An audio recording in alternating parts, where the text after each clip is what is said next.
வணக்கம். பொறியாளர் குமரேசன் கனியூர்லேருந்து இந்த வீடியோவை ரெக்கார்ட் பண்ணியிருக்கேன்.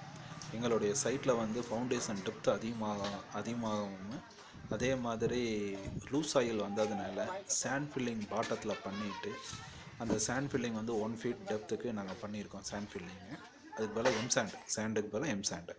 அது மேலே வந்து ஃபவுண்டேஷனுக்கு காங்கிரீட்டு ஆர்ஆர் ஸ்டோனை வச்சு ஃபவுண்டேஷன் காங்கிரீட்டு போடுறத விட காஸ்ட் எஃபெக்டிவ் மெத்தடாகவும் அதே மாதிரி குவாலிட்டி வைஸ் நல்ல ஸ்ட்ரென்த்தான மெட்டீரியலுக்காகவும் நாங்கள் இந்த ரோடுக்கு பயன்படுத்தக்கூடிய வெட் மிக்ஸை வந்து நாங்கள் ட்ரையாக வாங்கி அதோட சிமெண்ட்டை கலந்து அதை வந்து நாங்கள் மிக்சர் மிஷினில் ப்ராப்பராக கலந்து அதை ஃபவுண்டேஷனுக்குள்ளே கொட்டி அதை வந்து நாங்கள் லெவல் பண்ணுறதுக்காக நாங்களே இந்த மண்வெட்டியை வந்து நாங்கள் செஞ்சோம். இந்த மண்வெட்டி வந்து காங்கிரீட்டை அந்த குழிக்குள்ளே இழுக்கிறதுக்கு பயன்படுது. நன்றி, வணக்கம்.